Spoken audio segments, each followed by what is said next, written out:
আপনি এটা মনে করেন না যে আপনার কেউ নাই, যিনি থাকার উনি আছে।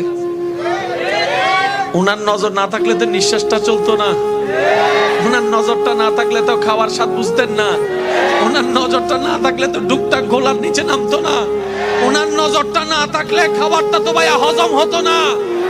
ওনার নজর আপনার দিকে আছে, উনি আপনার শত্রুদেরকে সময় দিচ্ছেন আর এদিকে আপনার ধৈর্যের পরীক্ষা নিচ্ছেন।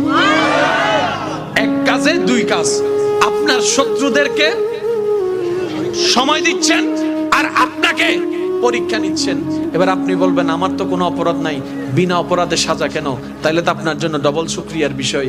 সেটা হচ্ছে আল্লাহ তাআলা আপনাকে 10,000 বছর আগুনে জ্বলার মতো গুনাহ যেটা আপনি করেছেন ওইটা থেকে বাঁচানোর জন্য 3-4 মাসের 3 বছর 5 বছরের একটা দুনিয়ার কষ্ট দিয়ে দিচ্ছেন। সুবহানাল্লাহ। এবার বলেন লাভ না লস? জোরে বলেন লাভ না লস? আরো জোরে বলেন লাভ না লস?